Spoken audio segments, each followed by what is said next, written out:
భారత్లోని అన్ని ఛానల్స్ ను ఆంధ్రదేశంలో ప్రసారం చేస్తున్న ఏకైక network city cable. Welcome to city cable news. బులెటిన్ల ముందుగా హెడ్లైన్స్. సికింద్రాబాద్ పరేడ్ గ్రౌండ్ లో అమరవీరుల స్తూపంపై పుష్పగుచ్చం ఇచ్చి నివాళులు అర్పించిన ముఖ్యమంత్రి రేవంత్ రెడ్డి.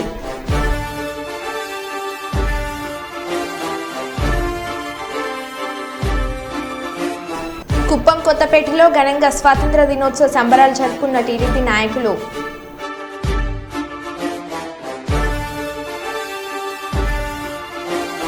కాలినడకన తిరుమల దర్శనానికి వెళ్లిన సూపర్ స్టార్ మహేష్ కుటుంబం.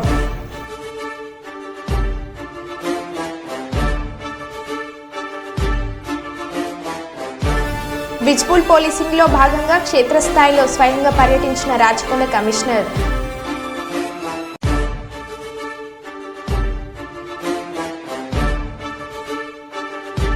ఇల్లందులో నిరుపయోగ సింగరేణి ఓసీ నుంచి hydro power generation. CMD Balaram.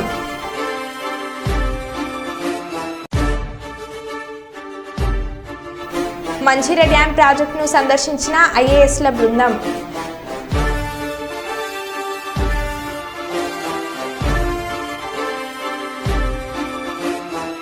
ఇక వివరాల్లోకి వెళ్తే మేయర్ సుధారాణి మాట్లాడుతూ కులమత ప్రాంతాలకు అతీతంగా దేశవ్యాప్తంగా జరుపుకుంటున్న మహత్తర పండుగని కొనియాడారు. ఈ సందర్భంగా ప్రతి ఒక్క భారత పౌరునికి ఆమె శుభాకాంక్షలు తెలిపారు. కాంగ్రెస్ పార్టీ అధికారంలోకి వచ్చిన తర్వాత మహాలక్ష్మి, గృహలక్ష్మి లాంటి స్కీమ్లతో రాష్ట్రం విరజిల్లుతుందని అన్నారు. అయితే ఇందులో కాస్త ఆన్లైన్ ప్రక్రియలో తప్పిదాలు జరిగాయని, వాటిని సరిచేయడంలో కాస్త జప్యం అవుతుందని చెప్పుకొచ్చారు ఆమె. అలాగే పేద, బడుగు, బలహీన వర్గాలకు కాంగ్రెస్ పార్టీ ఎల్లవేళలా అండగా ఉంటుందని, దేశవ్యాప్తంగా కొనసాగుతున్న ఈ 78వ భారత స్వాతంత్ర దినోత్సవ వేడుకలు ఇలాగా జరుపుకోవాలని చెప్పారు. అనంతరం కార్పొరేషన్ పరిధిలో విధులు నిర్వహిస్తున్న ఉత్తమ సిబ్బందికి ప్రశంస పత్రాలను అందించి అభినందించారు. ఈ కార్యక్రమంలో మేయర్ గుండు సుధారాణితో పాటు కమిషనర్ అశ్విని తానాజీ మరియు స్థానిక కార్పొరేటర్లు, అధికారులు, నగరవాసులు పాల్గొన్నారు.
ఈనాటి ఈ కార్యక్రమాన్ని ఉద్దేశించి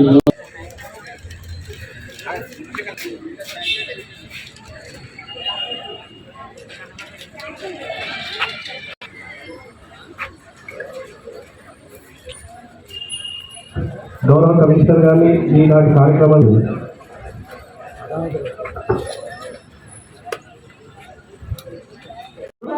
మహాలక్ష్మి పథకాలు అందరి వివరాలు తప్పుగా నమోదైన దరఖాస్తులను డేటాను నగరంలోని 10 సేవా కేంద్రాల ద్వారా ఇప్పటి వరకు 55,000 దరఖాస్తుల దారుల వివరాలను సరిచేయడం జరిగింది. మహాలక్ష్మి పథకంలో భాగంగా నగర పరిధిలో 30,000 మందికి 500 రూపాయలకే గ్యాస్ సిలిండర్లను సబ్సిడీ కింద అందజేసి లబ్ధిదారుల ఖాతాలో నేరుగా జమ చేయడం జరిగింది. గృహజ్యోతి పథకం ద్వారా నగరంలో 200 యూనిట్లలోపు విద్యుత్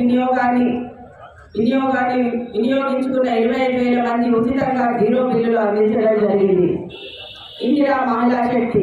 మహిళలను ఆర్థికంగా బలోపేతం చేయడమే లక్ష్యంగా రాష్ట్ర ముఖ్యమంత్రి గౌరవ శ్రీ రేవంత్ రెడ్డి గారు ఇందిరా మహిళా శక్తి పథకానికి శ్రీకారం చుట్టారు. మహిళలకు స్వయం ఉపాధి కల్పించడానికి చిన్న తరహా కుటీర పరిశ్రమలను ప్రోత్సహించేందుకు ఈ పథకం కింద పట్టణంలోని సుమారు 8వ స్వాతంత్ర దినోత్సవ శుభాకాంక్షలు తెలియజేసుకుంటున్నా.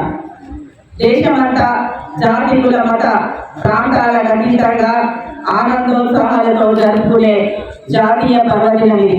స్వాతంత్ర సాధనలో ఎన్నో కష్ట నష్టాలకు ఓర్చి తమ సర్వస్వాన్ని త్యాగం చేసి దేశభక్తికి ప్రతీకగా నిలిచిన ఆనాటి నిస్వార్థ త్యాగమూర్తులకు శిరస్సు వచ్చి నివాళులు అర్పిస్తున్నాను. అదేవిధంగా తెలంగాణ రాష్ట్ర సాధన కోసం ప్రాణాలు అర్పించిన అమరవీరులకు జోహార్లు అర్పిస్తున్నాను.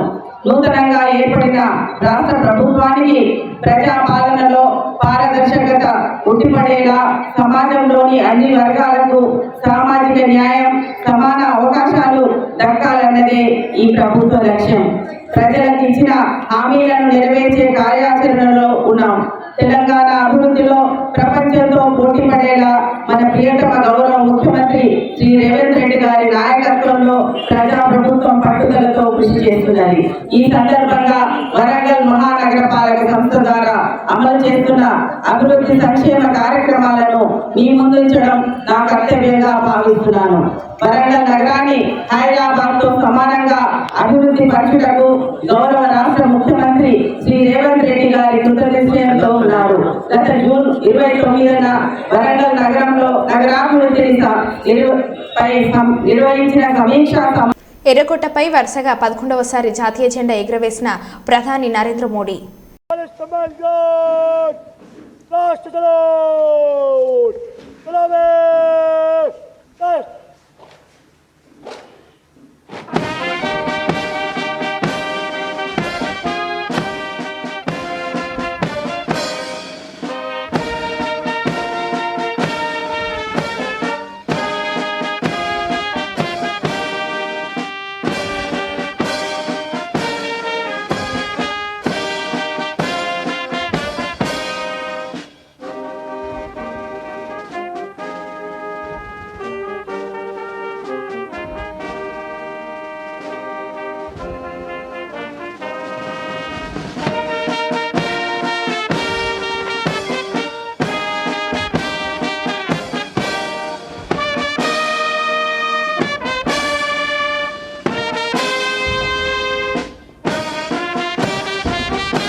వరంగల్ స్వతంత్ర దినోత్సవ వేడుకలో పాల్గొన్న వరంగల్ ఉమ్మడి జిల్లా ఇన్ఛార్జ్ రాష్ట్ర మంత్రి పొంగులేటి శ్రీనివాసరెడ్డి కిలా వరంగల్ కుష్మహల్ వేదికగా ఏర్పాటు చేసిన 78వ భారత స్వతంత్ర దినోత్సవ వేడుకలో రెవెన్యూ, గృహ నిర్మాణ, సమాచార మరియు పౌర సంబంధాల శాఖ మంత్రులు పొంగులేటి శ్రీనివాసరెడ్డి పాల్గొని జాతీయ పతాక ఆవిష్కరణ చేసి పోలీసులకు వారి గౌరవ వందన స్వీకరించారు. అనంతరం జిల్లాలో ఉత్తమ అధికారులకు ప్రశంసా పత్రాలను అందించారు.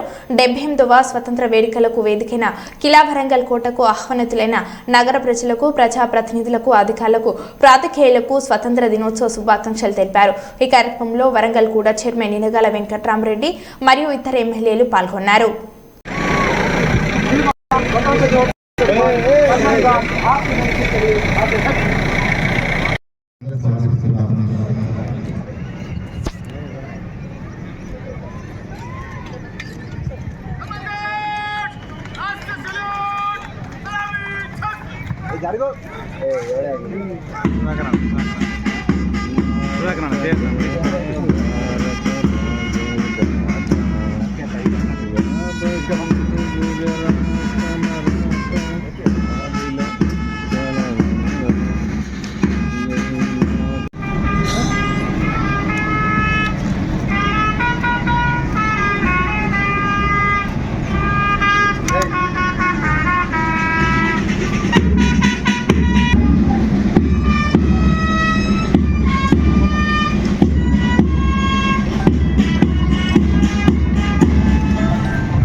MD Shahjahan, senior assistant MPP Keesugonda. Next district panchayat office Warangal నుండి పోతన శ్రీధర్.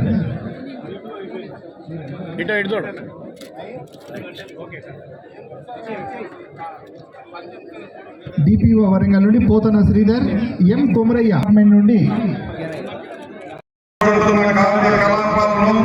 ఇచ్చిన హామీలు అలాగే వరంగల్ జిల్లా సమగ్ర అభివృద్ధి అమలు కోసం కార్యక్రమాలను ముందుంచుకున్న కర్తవ్యంగా భావిస్తున్నాను.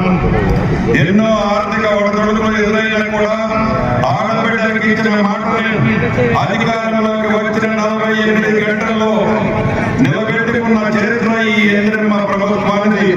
మహాలక్ష్మి పథకం కింద ఇప్పటి వరకు రాష్ట్ర వ్యాప్తంగా 69 కోట్ల మంది ఆడపడుచులు 0 టికెట్ల ద్వారా ఉచితంగా ఆర్టీసీ బస్సులో ప్రయాణం చేస్తున్నారు. మన వరంగల్ జిల్లాలో కూడా లక్షలాది మంది ఆడబిడ్డలు ఉచితంగా ప్రయాణం చేశారు. అలాగే పేదవాడికి మరింత మెరుగైన వైద్యం ఇయ్యాలి అని నాడు ఆరోగ్యశ్రీ పరిమితిని 5 లక్షల నుండి 10 లక్షలకి మీ ప్రభుత్వం పెంచింది. 200 యూనిట్ల వరకు ఉచిత విద్యుత్తుని వినియోగించి అర్హత కలిగిన కుటుంబాలన్నిటికీ గృహలక్ష్మి పథకం ద్వారా ఇప్పటికే ఇవ్వడం జరుగుతుంది. అలాగే అర్హత కలిగిన ప్రతి ఒక్కరికి 500 రూపాయలకే సిలిండర్ ఇస్తున్న ఈ పథకాల ద్వారా ఈ వరంగల్ జిల్లా వాసులు లక్షలాది మంది ప్రయోజనం జరుగుతుందని చెప్పడానికి సంతోషిస్తున్నాను. మా ప్రభుత్వ ఏజెండాలో వ్యవసాయ రంగం అత్యున్నత ప్రాధాన్యత అంశంగా ఉంది. అందుకే ఇటీవల బడ్జెట్ లో వ్యవసాయం దాని అనుబంధ రంగాలకు భారీ మొత్తంలో 72,000 కోట్ల రూపాయలు కేటాయించాం. ఎన్నికల సందర్భంగా ఇవ్వడానికి ప్రభుత్వం ప్రణాళిక రచించింది. అదే విధంగా ఎకరానికి 15,000 రూపాయలు రైతులు భరోసా అందించడానికి రైతుల నుండి ఇప్పటికే అభిప్రాయాలు సేకరించడం జరిగింది. 10 ఏళ్ల పాటు ఈ రాష్ట్రాన్ని పాలించిన గత పాలకులు మహా అద్భుతాలు చేశామని, ఎన్నో ప్రాజెక్టులు నిర్మించామని గొప్పలు చెప్పుకున్నారు. వారు నిర్మించిన కాళేశ్వరం పరిస్థితి ఏమిటో ఈ రాష్ట్ర ప్రజలకు బాగా తెలుసు. ఆనాటి ప్రభుత్వం తన జేబులు నింపుకోవడానికి ప్రాజెక్టులను రీడిజైన్ పేరుతో ఆర్థిక దోపిడీకి పాల్పడింది. గత ప్రభుత్వం ఈ ప్రాజెక్టుల కోసం వేలాది కోట్ల రూపాయలు ఖర్చు చేసి 1 ఎకరానికి కూడా నీళ్లు ఇవ్వలేని దుస్థితి ఆనాటి ప్రభుత్వానికి. ఇంధన ప్రభుత్వం అతి తక్కువ ఖర్చుతో ఎక్కువ ఆయకట్టు నీరు ఇవ్వాలనే సదుద్దేశంతో గౌరవ ముఖ్యమంత్రి రేవంత్ రెడ్డి గారు మరియు మా కార్పొరేట్ సహచరులు అందరం మహబూబాద్ గార్ల మండలంలో ఏరు దాటుతుండగా కాలు జారి నీటిలో కొట్టుకుపోయిన ఓ కుటుంబాన్ని ఆటో డ్రైవర్ కాపాడాడు. రాంపురం పాకాల ఏరుపై నుంచి దాటుతున్న తండ్రి, కూతురు, కొడుకు ప్రమాదవశత్తు నీటిలో కొట్టుకుపోయారు. అటుగా వెళ్తున్న ఆటో డ్రైవర్ వారిని చూసి కాపాడారు. దీంతో ఆటో డ్రైవర్ చేసిన సాహసానికి స్థానికులు అభినందించారు.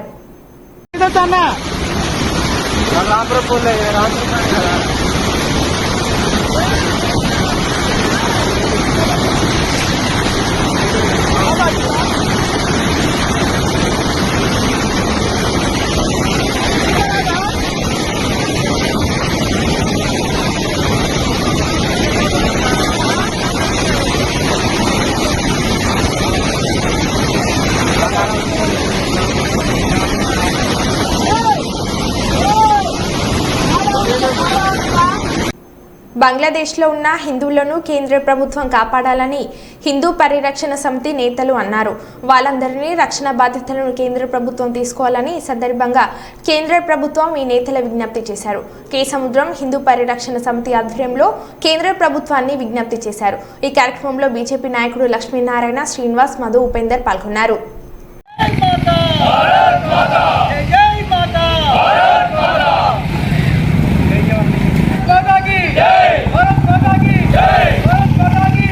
ఈరోజు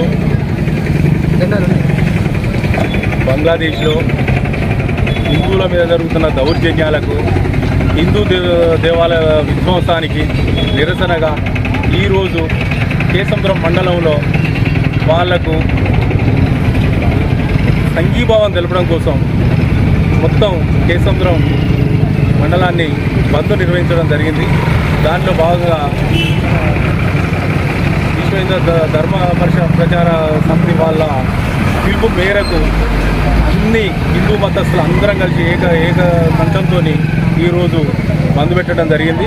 ఎవరికి వారు స్వచ్ఛందంగా ఎవరో చెప్పాలని కాకుండా ఏది కాకుండా వాళ్ళుగా బంద్ పెట్టి ఈ రోజున నిరసన అనేది వ్యక్తం చేసారు. వాళ్ళకు బంగ్లాదేశీ హిందువుల కోసం, దేవాలయాల విధ్వంసుల కోసం సంఘీభావం అలాంటివి చేయకుండా ఉండడం సంఘీభావంగా హిందువుల కోసం బంద్ పెట్టడం జరిగింది. హిందూ అనే వాళ్ళు ఎవరైనా కానీ ఇకనైనా మేలుకొని భారతదేశంలో భారతీయులం అనే ఒక అభివాదంతో రావాలి. భారతదేశంలో పుట్టినవాడు ఎవడైనా భారతదేశం కోసం కష్టపడాలి, భారతదేశం కోసం ఉండాలి. కానీ ఈ దేశంలో పుట్టి పరాయి దేశానికి తప్పుగా మాట్లాడే వాళ్ళను దేశం నుంచి తరిమి కొట్టాలంటుందా మరొకసారి చెప్తుంటున్నాను. దేశంలో పుట్టిన ప్రతి మతస్థుడు, హిందూ కావచ్చు, క్రిస్టియన్ కావచ్చు, బౌద్ధులు కావచ్చు, ముస్లిమ్స్ కావచ్చు, ఎవరైనా పర్వాలేదు, వాళ్ళు హిందూగా భావించాలి. హిందూ అంటే ఏదో పుట్టు పెట్టుకుంటేనే హిందూ, లేకపోతే అదని కాదు. భారతదేశంలో ఉండి భారతదేశ సంస్కృతికి సాంప్రదాయాలకు కట్టుబడి ఉండి భారతీయులకు అందరూ అనుబంధం ఉండి భారతీయులందరూ ఐకమత్యంగా బాయి అని ఏ విధంగా అయితే అనుకుంటాం, అదేవిధంగా ప్రతి ఒక్కరు ఈ దేశంలో పుట్టినవారు దేశం కోసం కష్టపడాలి, దేశం కోసమే ఉండాలి, దేశం కోసం ప్రాణాలు అర్పించడానికి సిద్ధంగా ఉండాలి. పరాయి దేశస్తులు ఎవరైనా మన వ్యతిరేకంగా ఉన్నప్పుడు తరిమి కొడడానికి సిద్ధంగా ఉన్న రోజు నాడు మన హిందూ భావాలు, మన భారతదేశం సౌభాగ్యంగా ఉంటుంది, స్వచ్ఛందంగా ఉంటుంది అనేది ఆశిస్తూ ఈ రోజు ఈ కార్యక్రమం పాల్గొన్న వాళ్ళందరికీ కృతజ్ఞత తెలుపుతూ అందరికీ సంఘీభావంగా బంగ్లాదేశ్ సంఘీభావం తెలుపుతుంది. భారత్ మాతాకి జై. సికింద్రాబాద్ పరేడ్ గ్రౌండ్లో సైనిక అమరవీరుల స్తూపంపై పుష్పగుచ్చం ఉంచి నివాళులు అర్పించిన ముఖ్యమంత్రి Revanth Reddy.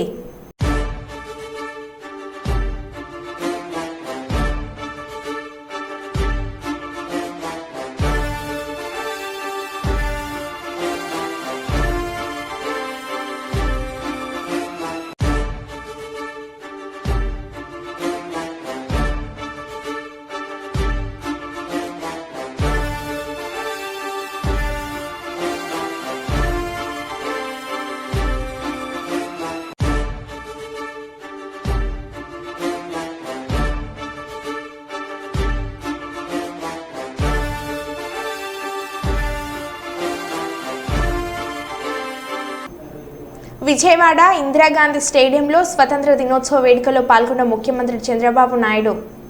Honorable Chief Minister is requested to hoist the national flag. All the spectators are requested to stand and officers in uniform to salute.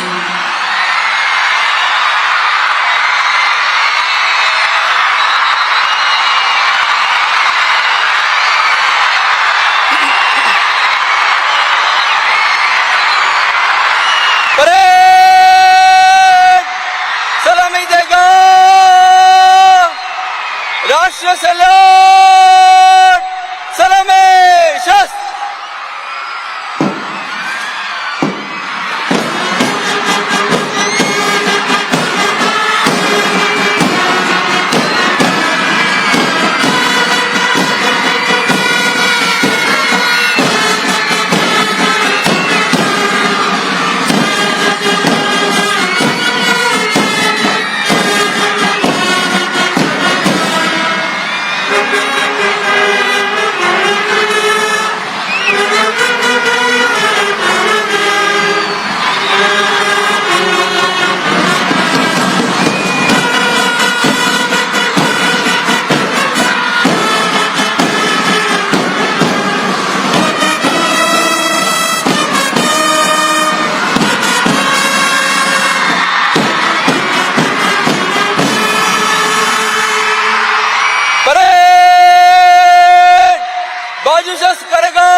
వనంలోకి వెళ్లి జనంలో కలిసిపోయి మీకోసం పోలీసులమంటూ కార్యక్రమాన్ని నిర్వహించి ఆటలు ఆడించి పాటలు పాడించి నృత్యాలు చేయించి అడవిలో ఆనందం అంబరాన్ని తాకేలాగా చేసి కొత్తగూడెలో కొత్త రకం పోలీసులను ప్రజలకు పరిచయం చేసి మన్నంబిడ్డ మంత్రి సీతక్కను ముఖ్య అతిథిగా పిలిపించి చిన్నారులతో పాటు మంత్రితో కలిసి జానపదాలకు అనువుగా పదాలు కలిపి నిజంగా Mahabubabad SP Sudhir Ramnath Kekan super police అని అనిపించుకున్నారు.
మరి మేడం గారు వచ్చి ఆ డ్యాన్స్ లో ఆ పాదాలు కలపడం అంటే అందులో మరి ఎస్పీ సార్ కూడా చాలా చాలా చక్కటి అనుభూతి. మరి అందరికి 2 కళ్ళు సరిపోలేదు మేడం. ఒకసారి బీ క్లాస్ అందరూ బీ క్లాస్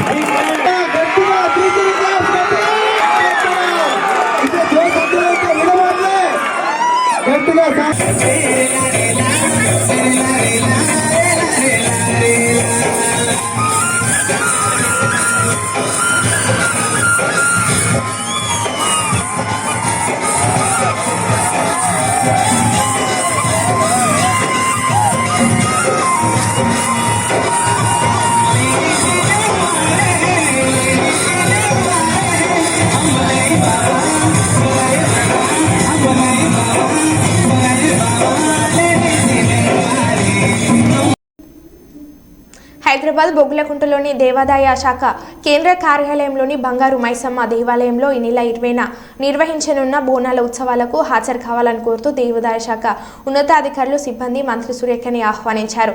దశాబ్దాలుగా బంగారు మైసమ్మ దేవాలయంలో ఆనవాయితీగా చేపడుతున్న బోనాల ఉత్సవాల్లో ప్రత్యేక పూజ కార్యక్రమంలో పాల్గొనవలసిందిగా విన్నవించారు. డిప్యూటీ కమిషనర్లు Krishnaprasad, Venkatesh, assistant commissioner Ramanjaneyulu, employees union president Babu Shankar, సూపరింటెండెంట్లు మహేష్ మోహన్ తదితరులు ఈ సందర్భంగా మంత్రి సురేఖని కలిసి వారిలో ఉన్నారు.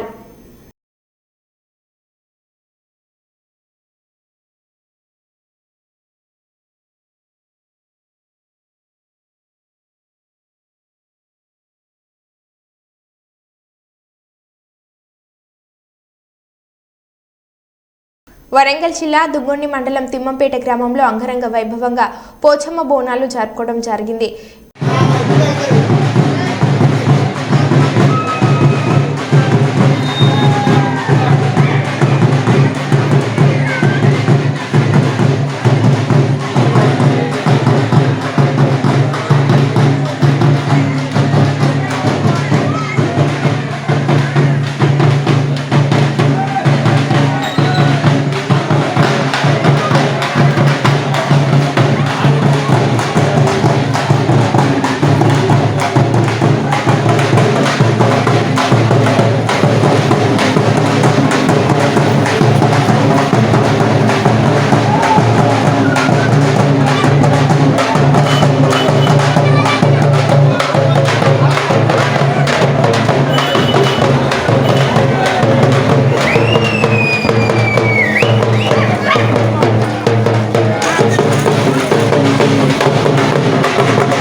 మరో బులెటిన్లో మళ్ళీ కలుద్దాం. Stay tune.